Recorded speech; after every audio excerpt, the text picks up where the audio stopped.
ఇది చూసారా? ఇది 24 క్యారెట్ గోల్డ్. దీన్ని ఎలా కల్టివేట్ చేశానో చెప్తా. వీడియో ఎండ్ వరకు చూడండి. హే! అందరికీ నమస్కారం. సో, ఈరోజు మనకైతే ఒక పార్సెల్ వచ్చింది. ఈ పార్సెల్‌లో వచ్చేసి మనము క్యాట్ ఫుడ్‌నైతే ఆర్డర్ పెట్టామనమాట. సో, ఆల్రెడీ ఒక వీడియో చూపించా కదా! క్యాట్ ఫుడ్ ఆర్డర్ పెట్టింది. సో, ఆ ఫుడ్ అయితే అయిపోయింది.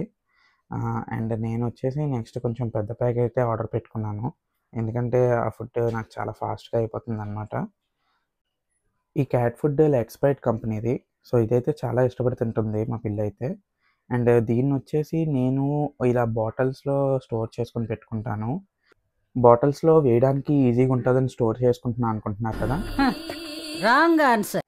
సో, వీడియో స్టార్టింగ్‌లో మీకు చెప్పా కదా! గోల్డ్ కల్టివేట్ చేశా అని. సో, అది ఎలా చేశానంటే, ఇప్పుడు ఈ అక్వేరియం ఉంది కదా! దీంట్లోంచి కొంచెం వాటర్ తీసుకొని నేను ఒక చిన్న బకెట్ లాంటి దాంట్లో వేసుకున్నాను. సో, ఇదొచ్చేసి మీకు షాపుల్లో దొరికే గోల్డ్‌లా కాదు. ఇది అక్వేరియం హాబీయిస్ట్‌లకి గోల్డ్ అనమాట.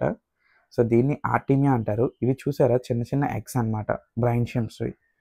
సో, ఈ ఎగ్స్‌నైతే మనం వాటర్‌లో ఇలా వేసుకొని దాంట్లో సాల్ట్ కూడా యాడ్ చేసుకోవాలనమాట. మన దగ్గర రాక్ సాల్ట్ ఉంటుంది కదా! కల్లుప్పు.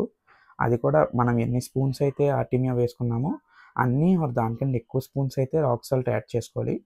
సో, ఈ సాల్ట్‌లో అయితే ఆహ్, మనకి ఆ బ్రైన్ షింప్స్ అనేవి హ్యాచ్ అవుతాయన్నమాట.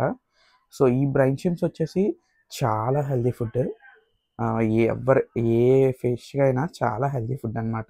సో, ఇది మెయిన్ ఏంటంటే బ్రీడింగ్ చేసిన వాళ్ళు బేబీస్‌కి పెడతారు. సో, ఎందుకంటే ఫాస్ట్ గ్రోత్ ఉంటుంది బేబీస్‌కి.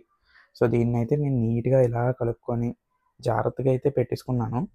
సో, చూస్తున్నారు కదా!